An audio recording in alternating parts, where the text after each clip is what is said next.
Michée chapitre 5 au verset 2, Michée chapitre 1 au verset 3.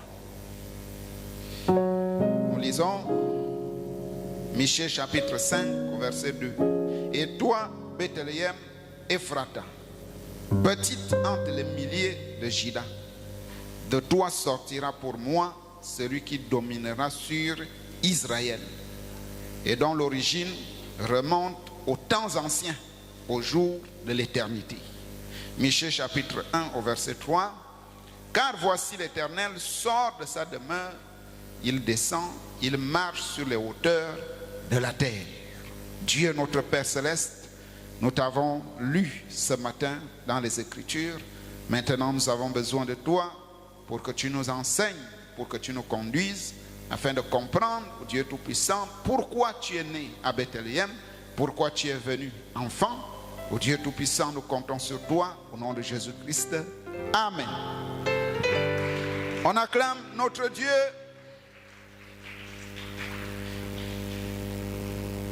On peut s'asseoir. Qui peut nous rappeler, comme toujours, notre thème ce jour que nous sommes en train d'aborder. Il s'agit de le thème. Oui, il y a un doigt là-bas. Le thème c'est quoi? Le thème c'est le ministère de Jésus-Christ. Le ministère de Jésus-Christ, on acclame. Il y a des gens qui n'acclament jamais. Les autres acclament. Toi tu es là, tu regardes. Hein? Il ne faut pas être des lutteurs fatigués. Vous connaissez un boxeur, non? Qui a déjà vu un boxeur à la télé? Comment il fait le combat? Quand il est fatigué, il fait comment? Il lance le coup de poing, lui-même il tombe. C'est un lutteur fatigué. Donc ne soyez pas comme ça. Hein? Le prophète en parle. Tu as lutté, tu es déjà fatigué. Tu n'arrives même plus. Quand on dit de battre les mains, il faut battre les mains. Quand on dit de chanter, chante. Quand on dit de danser, danse. Parce que la Bible dit, chaque chose a son temps.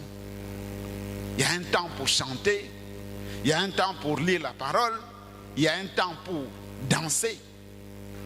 C'est pas quand on lit la parole, c'est là où tu danses. Quand on va dire, dansons, chantons, toi tu prends la Bible, tu ouvres. Tu es un désordonné. Qui a compris ce qu'on dit? On acclame notre Dieu. Alors, le ministère de Jésus-Christ, qui peut encore nous rappeler qu'est-ce qu'on a dit sur le ministère? Qu'est-ce qu'un ministère? On a dit beaucoup de choses.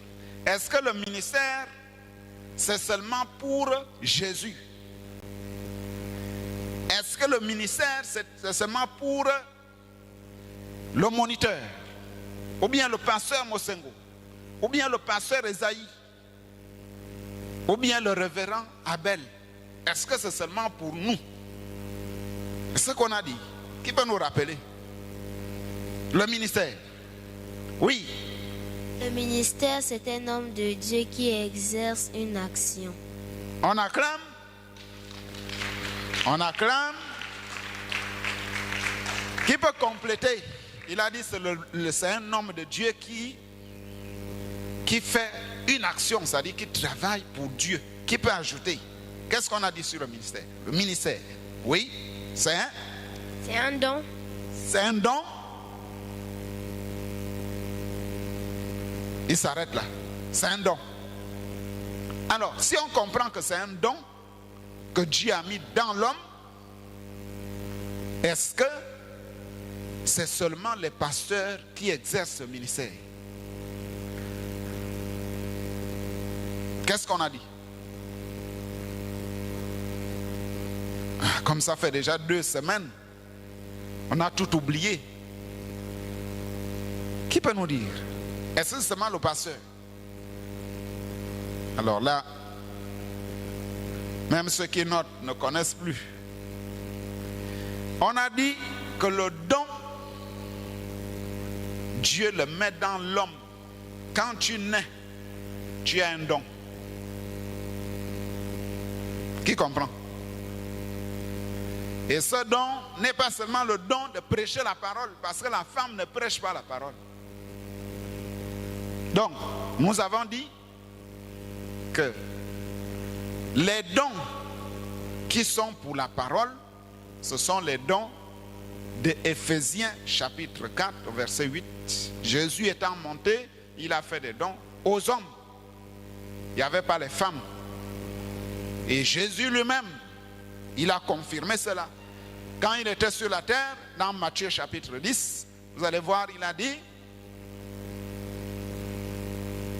ayant appelé les 12, parmi les 12, il y avait Pierre, Jean, Jude, Jacques, fils de Zébédée, Jacques, fils d'Alphée, Barthélemy, Jude, Judas Iscariote, celui qui le livra. Donc il y avait 12. Il n'y avait pas de femmes. C'est là où on a dit, pour prêcher la parole, la femme ne doit pas prêcher. Qui comprend? Hein, la sœur, quand tu vas aller dans un village, tu te retrouves seul, tu vas dire, je fais maintenant l'église. Non. Tu peux exhorter les gens, leur dire que Jésus est bon, Jésus sauve, mais tu n'as pas le droit de créer l'église. Quand tu fais ça, tu es en dehors de la volonté de Dieu. Qui a compris? Maintenant, les autres dons, on a dit, c'est pour toute l'église, c'est pour tout le monde. Tu peux avoir le don de chant, tu peux avoir le don des miracles.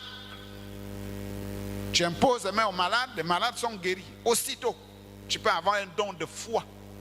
Quelqu'un est malade, tu lui dis, lève-toi et marche. La personne se lève et marche.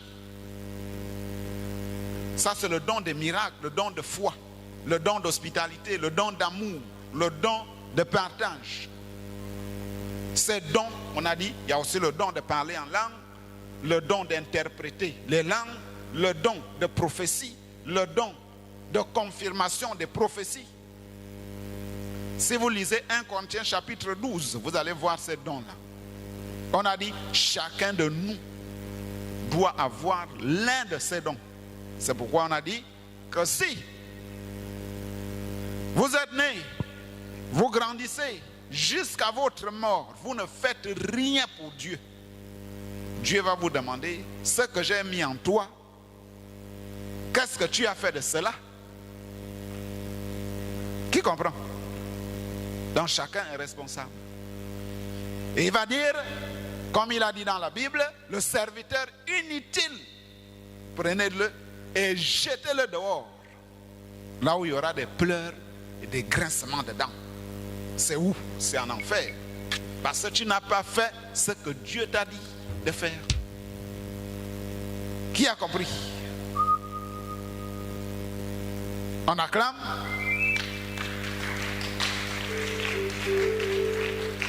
Voilà ce que c'est le ministère. Et on a dit que Jésus, quand il est venu sur la terre, il a exercé le ministère de sacrificateur.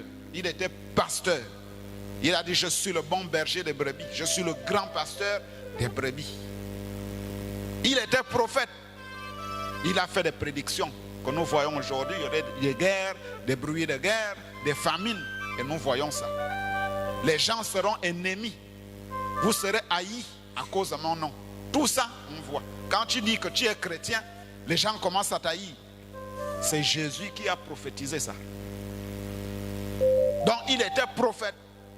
Il était oint. Dans Ésaïe, il a dit, l'Esprit de Dieu est sur moi. Il m'a oint pour porter la délivrance, délivrer les captifs, guérir les malades, sauver les perdus. Donc il était le oint. On a dit il était Emmanuel, c'est-à-dire il était Dieu avec les hommes. C'est ce qu'on a dit que Jésus était.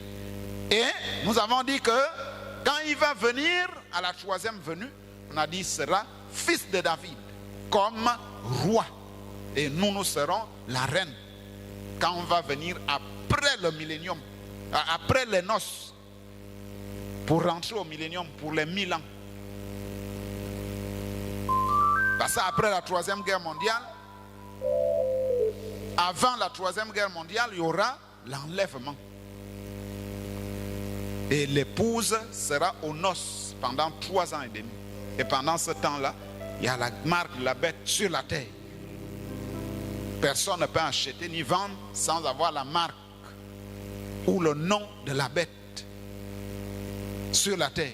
C'est ce qu'on appelle la tribulation. Donc si vous ratez ce qu'on vous dit ici, vous allez passer des moments difficiles. La Bible dit que les gens vont marcher morts, debout. Il y aura de l'angoisse sur la terre. C'est-à-dire la voiture te tamponne, tu souffres mais tu ne meurs pas. Les gens vont demander la mort, mais la mort va fuir. Donc ce sera la souffrance. C'est pourquoi ce qu'on fait ici, il faut prendre ça au sérieux. Qui comprend? Sinon, on a dit, un matin tu reviens de l'école, papa n'est plus là. L'enlèvement. Tu mets la télé, France 24 parle de l'enlèvement. Des gens ont disparu. Oh, au plein évangile, le pasteur a disparu avec les diacres et les laïcs. Toi, tu arrives ici le soir pour aller à l'église. Quand tu arrives là, il n'y a personne. Les gens sont partis. Pourquoi? Parce que tu blaguais avec la parole. Tu n'as pas mis en exécution tout ce qu'on a enseigné ici. C'est pourquoi il faut être sérieux. On acclame. Donc, c'est ce que Jésus a exercé sur la terre et nous allons voir ça au fur et à mesure qu'on avance. Maintenant, le sujet, c'était quoi? Notre dernier sujet, le sujet numéro 4, c'était, ceux qui notent, le sujet, c'était quoi? Personne n'avait noté. Jusqu'alors, il y a des enfants de l'école dimanche qui n'ont pas de cahier. Ils sont là. Pas de cahier. On a dit, ce sont des rebelles. L'esprit de la rébellion. Dans les derniers jours, les enfants seront rebelles à leurs parents. Le parent t'achète le cahier, tu le jettes. Bon, quand tu vas demander à Dieu de te donner le Saint-Esprit, il va te donner ça. Puisque tu n'obéis pas. Qui a un cahier? Qui a un cahier ce matin? N'a qu'à nous montrer comme ça. Montrez-nous le cahier de l'école du dimanche. Voilà. On va compter 1, 2, 3, 4, 5, 6. 7. Sur combien de personnes? Il n'y a que 7 personnes qui ont le cahier. Bon, Dieu va vous donner le Saint-Esprit. Comment? On ne sait pas. Donc, le sujet c'était quoi? Ceux qui ont noté, le sujet c'était La naissance de Jésus-Christ. la naissance de Jésus-Christ. On acclame la naissance de Jésus-Christ. Et la leçon c'était quoi? Oui, la leçon c'était Dieu est venu au monde pour habiter, comme un bébé, pour habiter avec les hommes. Dieu est venu au monde pour habiter avec les hommes. Il est venu comme un bébé. Il n'est pas venu comme les sacrificateurs, les pharisiens, les judaïstes l'attendaient. Eux, ils lisaient la prophétie de Malachie. Malachie chapitre 3, au verset 1, on a dit, voici j'envoie mon messager devant ma face. Ensuite entrera dans son temple le Seigneur que vous cherchez. Ils se sont dit, c'est le temple de Salomon que Zorobabel avait reconstruit et Josué. Ils se sont dit, c'est ce temple-là que le grand sacrificateur va descendre et rentrer dans le temple. Ils sont passés à côté. Le temple, c'était le corps de Jésus. Le Seigneur, c'était la colonne de feu qui devait rentrer dans ce corps. C'était ça la prophétie. Mais ils sont passés à côté.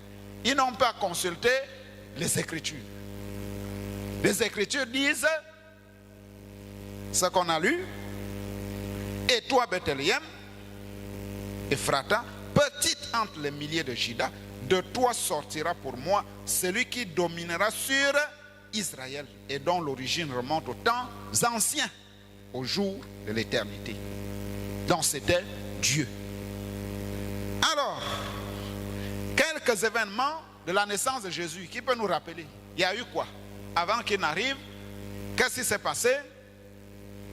Nous sommes toujours là. Avant que Jésus n'arrive, qu'est-ce qui s'est passé? Oh là là, personne ne se souvient. Donc quand vous allez à la maison, tout part, vous ne vous souvenez de rien. Qu'est-ce qui s'est passé? On a dit, il a envoyé Jean-Baptiste. Jean-Baptiste est venu au Jourdain. Jean-Baptiste est parti au Jourdain. Il était enfant. Il avait autour de 9 ans qu'il est allé au désert. Il est resté là-bas. On dit, il se nourrissait du miel sauvage. Il était vêtu de peau d'animaux. Il se nourrissait des sauterelles. Donc il mangeait les criquets, les sauterelles et autres. C'est ce que Jean-Baptiste mangeait. Pendant que toi tu manges le poulet ici, le spaghetti, tu dors dans la clim. Mais lui, il était au désert. On dit quand il disait repentez-vous, l'odeur qui sort de la bouche là, tu attrapes le nez. Parce qu'il ne se brossait même pas. Mais il avait Dieu en lui. On acclame, on acclame.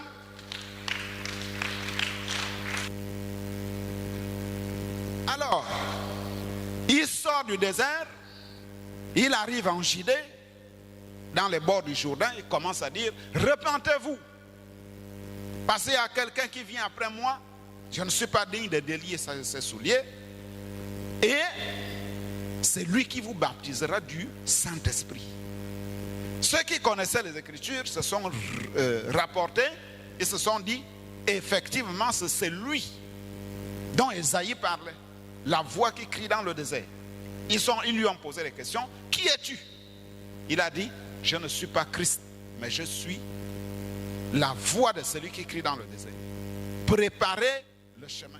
Et ce chemin, on a dit, c'était Jésus-Christ, qui était le chemin. Et quand il a fait ça, Jésus est venu, il est arrivé, il a pris le baptême, il a commencé le ministère. Maintenant, à sa naissance, nous lisons Matthieu chapitre 1 au verset 18. Nous lisons, quand on dit qu'on lit, on ouvre la Bible pour lire. Matthieu chapitre 1 au verset 18. Voici de quelle manière arriva la naissance de Jésus-Christ. Marie, sa mère, ayant été fiancée à Joseph, se trouva enceinte par la vertu. On a dit la vertu, c'est la puissance du Saint-Esprit.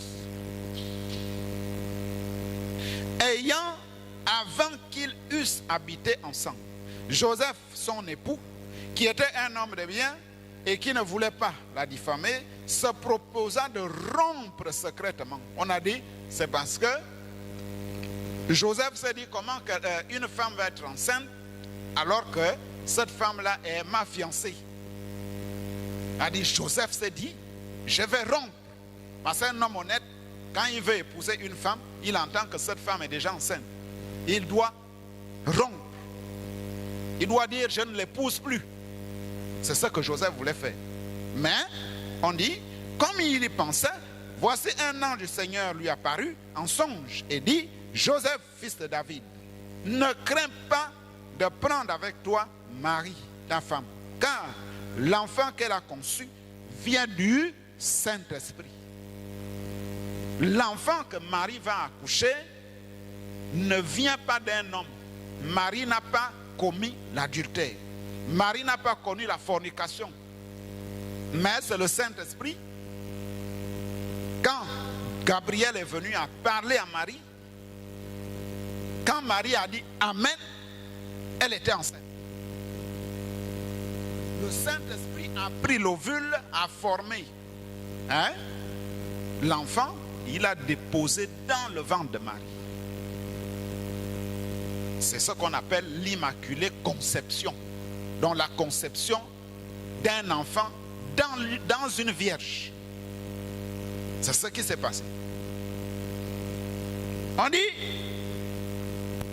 elle enfantera un fils, on lui donnera le nom de Jésus.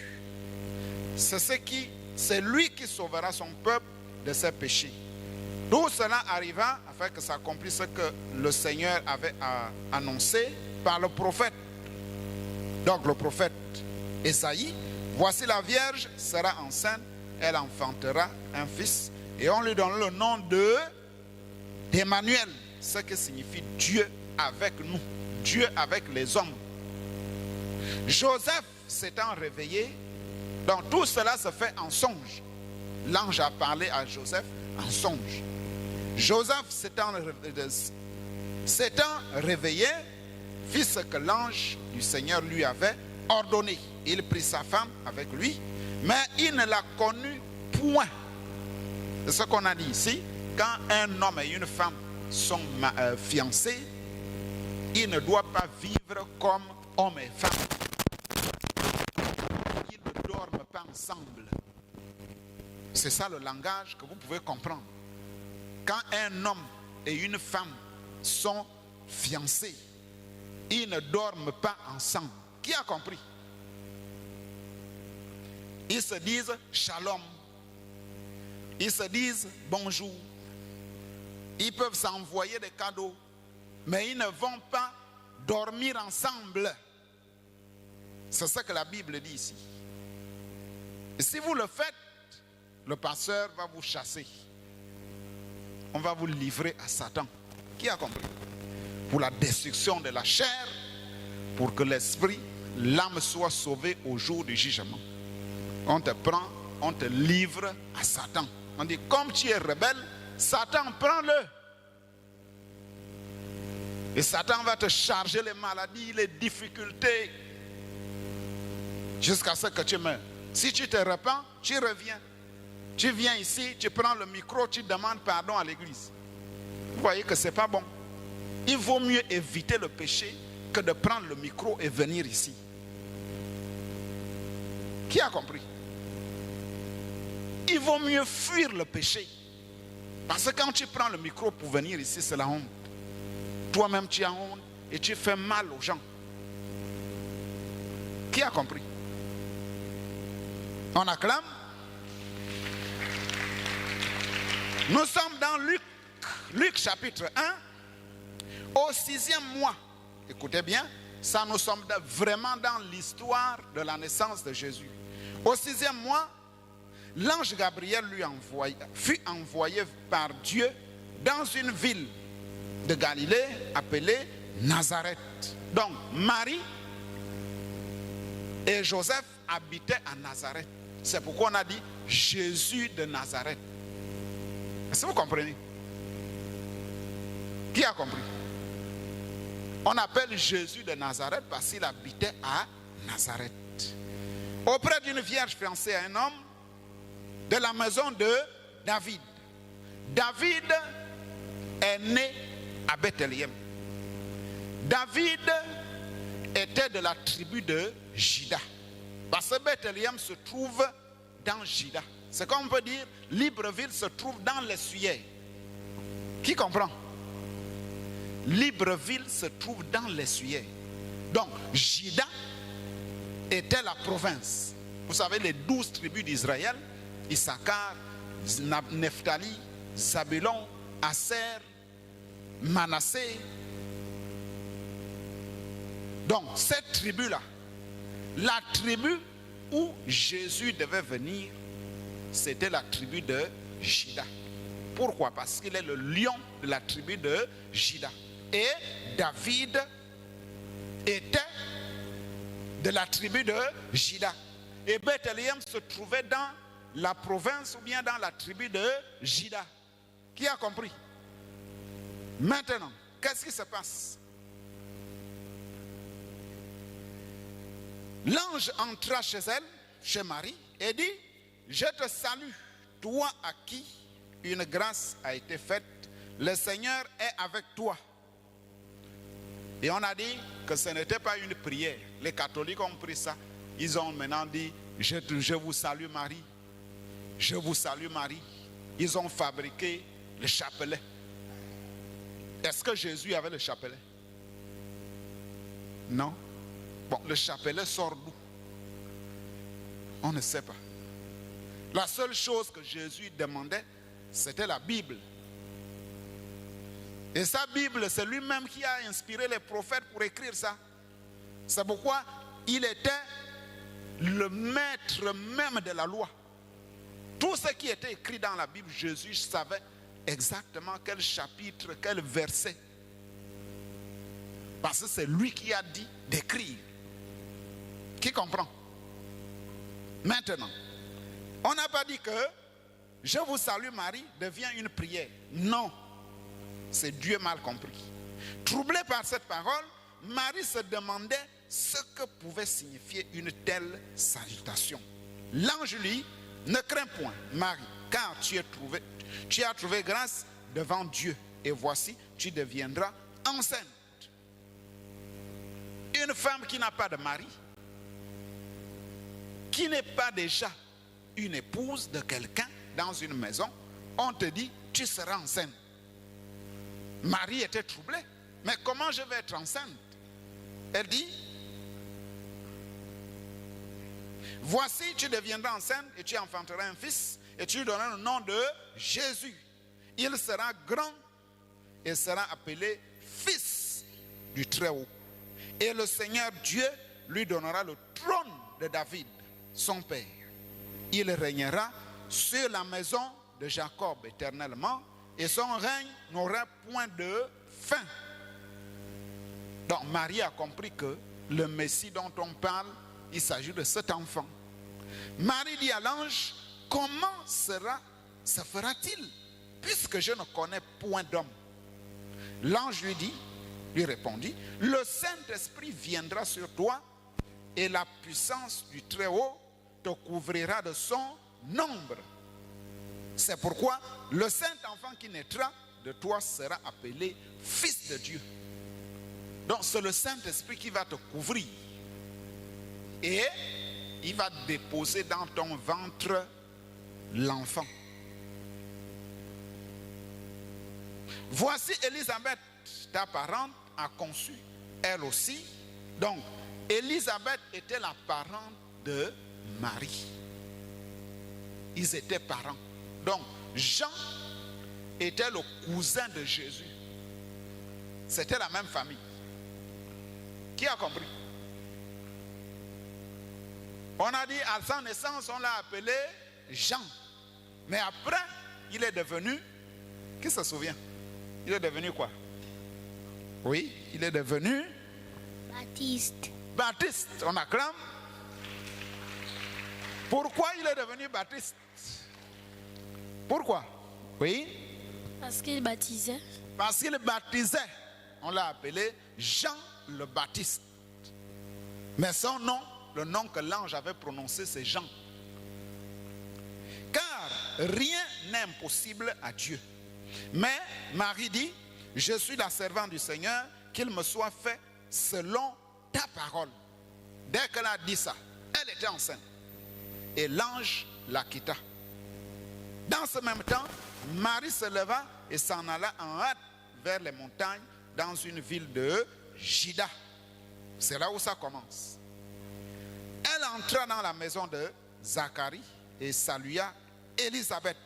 Dès qu'Élisabeth entendit la salutation de Marie, son enfant tressaillit dans son sein et elle fut remplie du Saint-Esprit.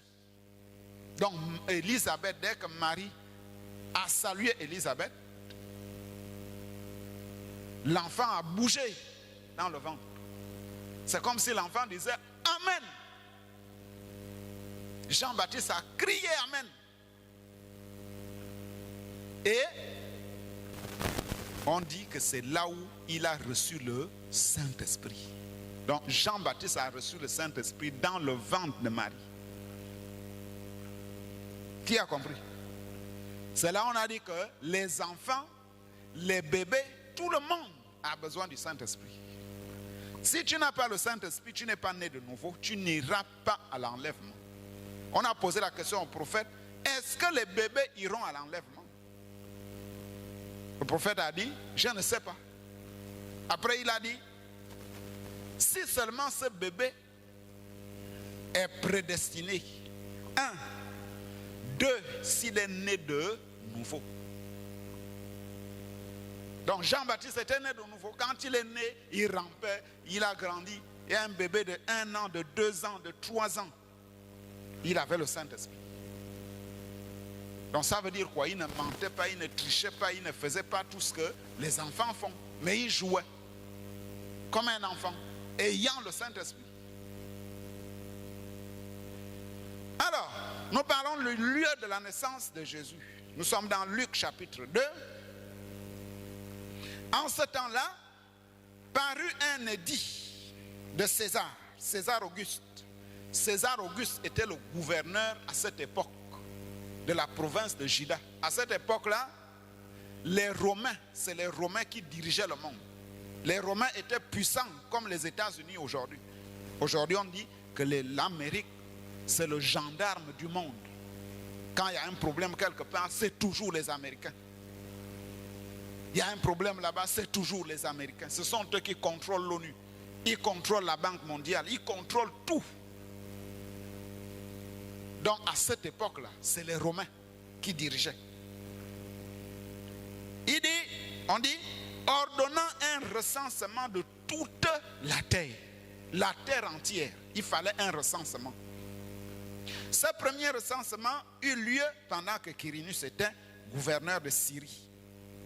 Tous allaient se faire inscrire, chacun dans sa ville. C'est comme en ce moment on dit, chacun doit avoir la carte d'identité. C'est comme si on disait, pour avoir la carte, chacun doit aller dans son village. Vous allez voir les gens, ou bien quand on dit à le vote, si ton nom se trouve dans ton village, tu dois prendre la voiture pour aller là-bas. Donc c'était comme ça. On a dit, chacun doit aller chez soi. Vous voyez comment Dieu fait les choses. Joseph et Marie étaient à Nazareth. Pour que Jésus naisse à Bethléem, pour que l'écriture s'accomplisse, il a fallu ça. Dieu inspire le gouverneur, il dit, ordonne le recensement et que chacun aille dans sa ville. Et là, Marie va se retrouver à Bethléem. Pourquoi? Parce que David était de Bethléem. Joseph était de Bethléem. Tous allaient se faire inscrire.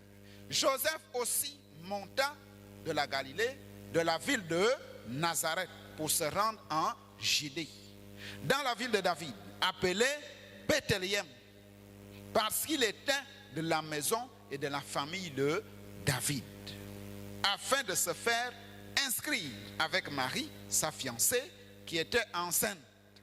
Pendant qu'ils étaient là, le temps où Marie devait accoucher arriva. Donc, ils étaient déjà en Judée. Ils étaient déjà à Bethléem. Et elle enfanta son premier-né, son fils premier-né. Elle l'emmaillota et le coucha dans une crèche, parce qu'il n'y avait pas de place pour eux dans l'hôtellerie. Ils n'ont pas trouvé de place dans les hôtels, les motels. Les gens, j'avais beaucoup de gens. Donc c'est comme ça qu'ils étaient obligés d'aller vers les gens qui gardent les moutons. Vous voyez là où les moutons mangent, là où les bœufs mangent. C'est là où on a pris la paille. On a déposé, quand Jésus est né, on a posé l'enfant sur la paille où les moutons broutent. Vous voyez? Et pourtant c'est lui le roi de l'univers. Mais il va naître dans un endroit où les gens ne peuvent pas imaginer. Nous lisons dans Pourquoi la petite Bethléem, prêché le 28/12/1958. On acclame.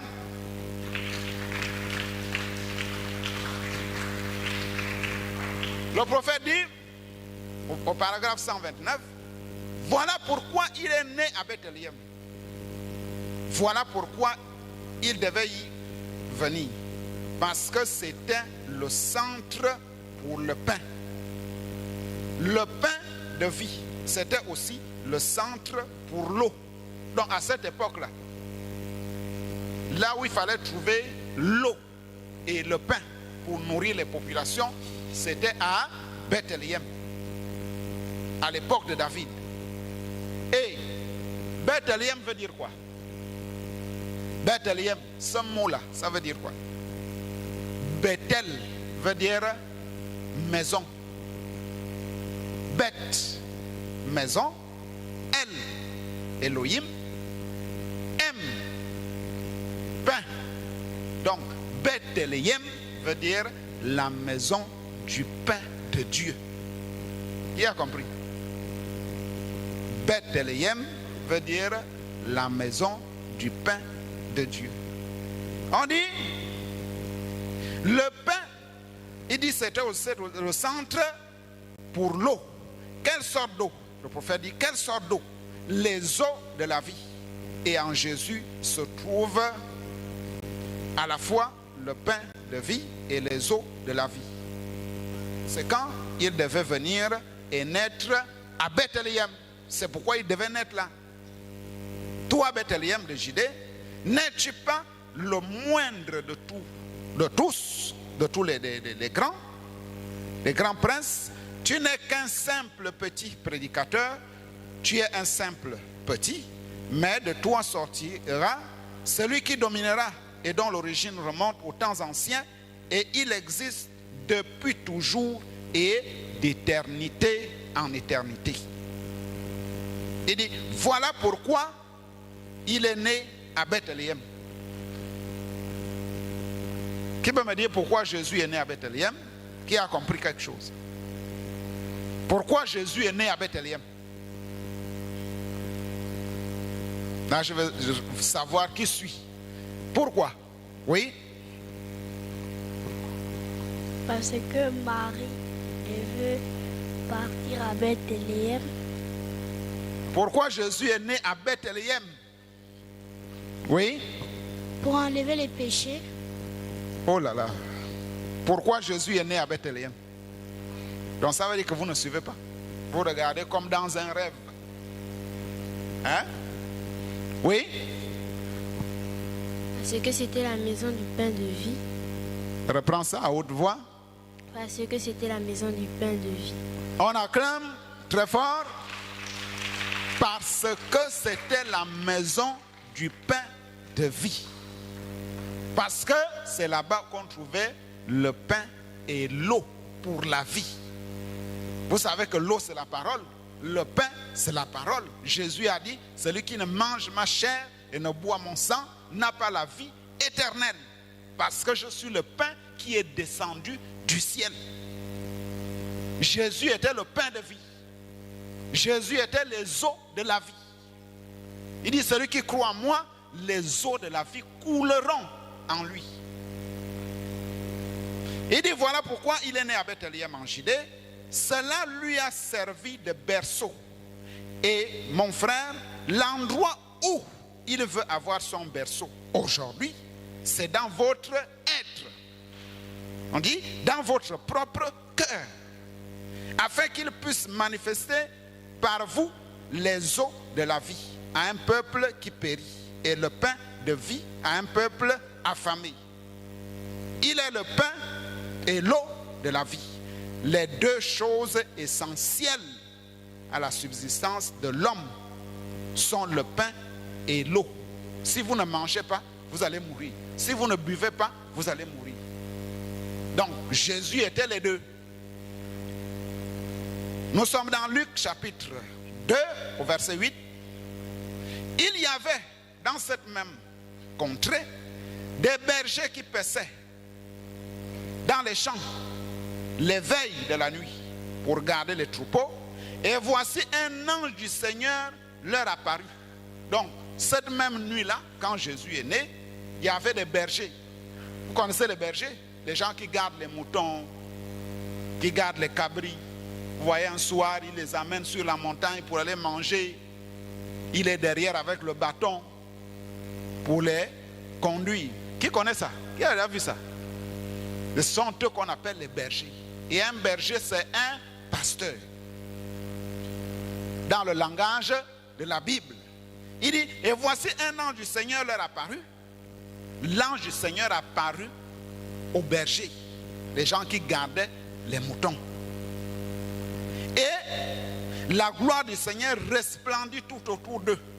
Ils furent saisis d'une grande frayeur, donc ils ont eu peur. Mais l'ange leur dit, ne craignez point, car je vous annonce une bonne nouvelle, qui sera pour vous, pour tout le peuple, le sujet d'une grande joie. C'est pourquoi, dans la ville de David, il dit, c'est aujourd'hui dans la ville de David, il vous est né un sauveur qui est le Christ, le Seigneur. Et voici à quel signe vous le reconnaîtrez. Vous trouverez un enfant emmailloté et couché dans une crèche. Et soudain, il se joignit à l'ange, une multitude de l'armée céleste, louant Dieu. Donc là où les bergers étaient, les anges sont descendus. Ils ont chanté des cantiques avec les bergers. Les anges les ont vus. Ils ont chanté les chants du ciel. Pourquoi? Parce que le prince de la vie était né. Il était né où? À Bethléem. À Bethléem. On acclame le Seigneur Jésus. On dit, lorsque les anges eurent quitté pour retourner au ciel, les bergers se dirent les uns des autres, allons jusqu'à Bethléem et voyons ce qui est arrivé, ce que le Seigneur nous a fait connaître.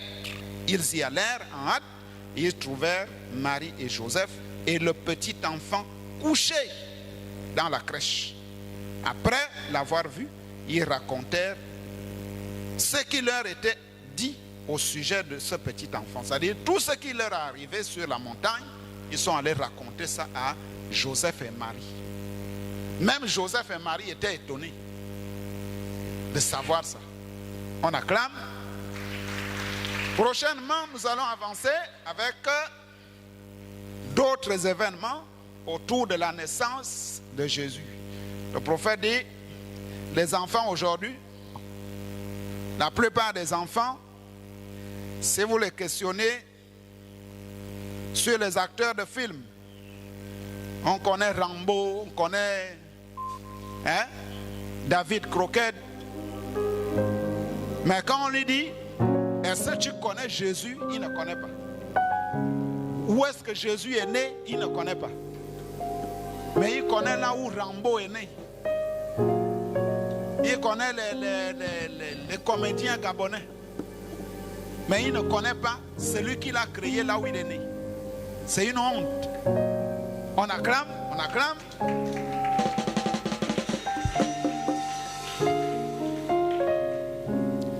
Le gomme de Saint est ici maintenant. Le compatissant Jésus réconforte les cœurs brisés. Écoute la voix de Jésus, le sang plus doux de séraphins. On prie le nom plus doux pour les mortels, le chant plus doux jamais chanté. Jésus, béni soit Jésus. Dieu notre Père Céleste, merci encore Seigneur Jésus pour ces moments que nous venons d'avoir. Nous voulons que tes enfants, oh Dieu Tout-Puissant, gardent ces choses dans leur cœur, comme tu as dit que Marie passait ces choses dans son cœur à chaque fois qu'elle est